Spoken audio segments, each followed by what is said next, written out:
We're going to test this 1625 power valve on my AVO MK4, and as you can see here, it's the 1625. We got a setting of 205 401 300, which I have done here, and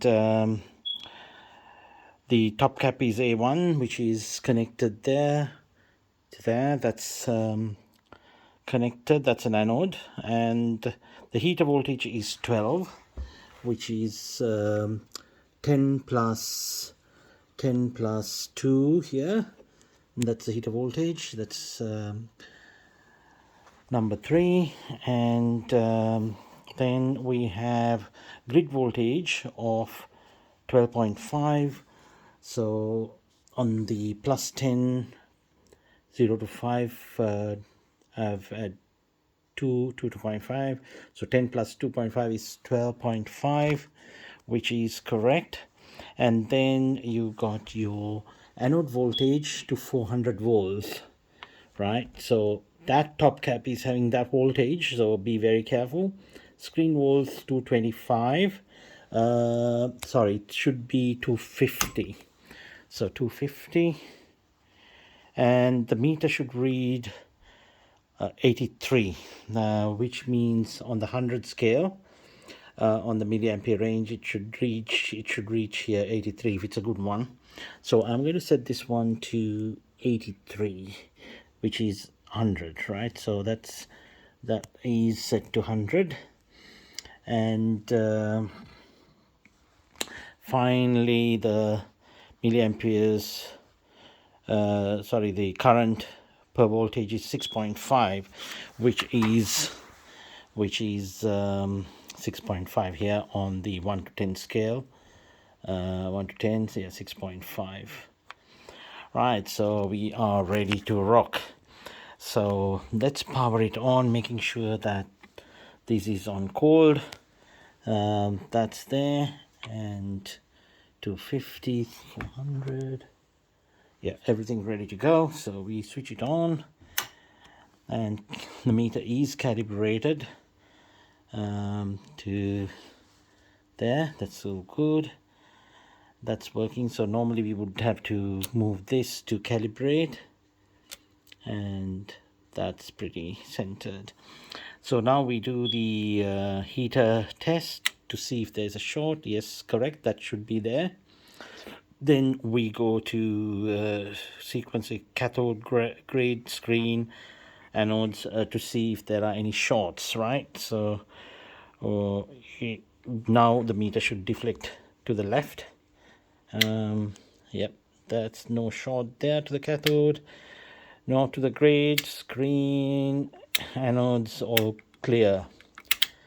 So there's no shorts, right? So we shut that one down, and the meter is back on where it is. So at the moment there is no power on the meter, on the tube.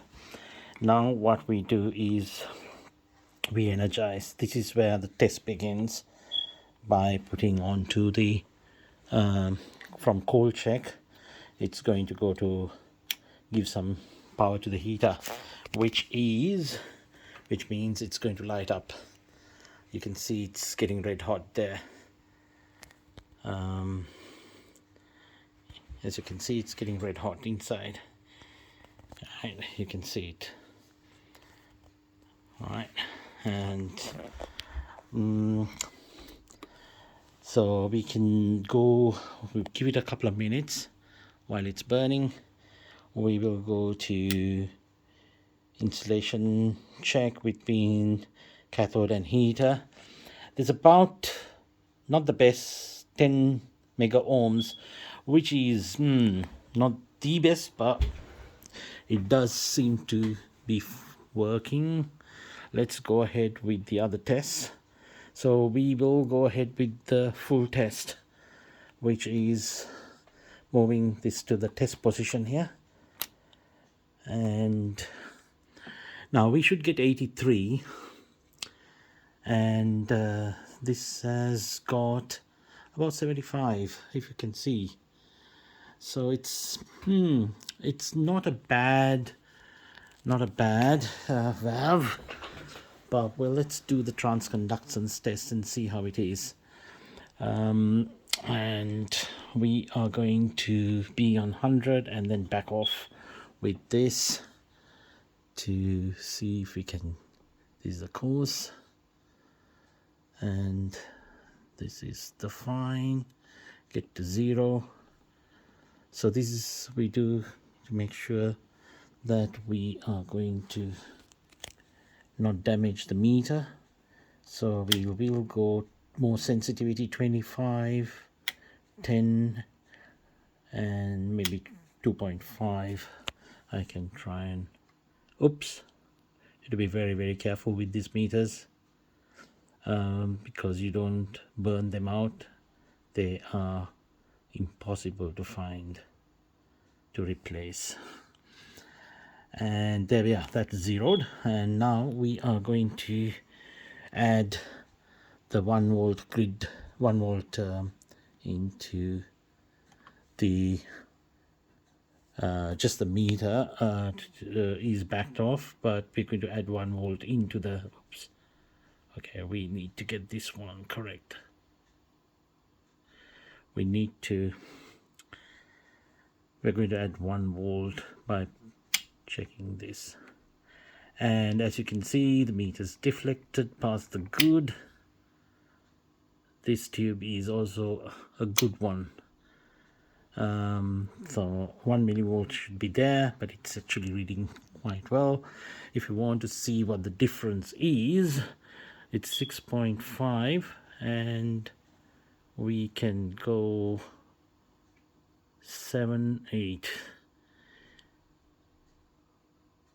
so around 8 milliamperes. Sorry, it's gone back. 6.5. Yeah, it's pretty much on dead center at 6.5, where it should be. 6.5 is what it should read, and it's moving. Maybe it's not. Yeah, it's moving because the heater is doing its job, and I think I'm still not calibrated properly to 0. Right, now let's do the moving on to that. Yeah, it's pretty much on the 1 milliamp volt at 6.5, and that seems to be a good tube. Right, so that's pretty much it for me for the test of the vintage 1625. We're going to shut down, and where are we? Yep, and backing off all the meters, and that's it.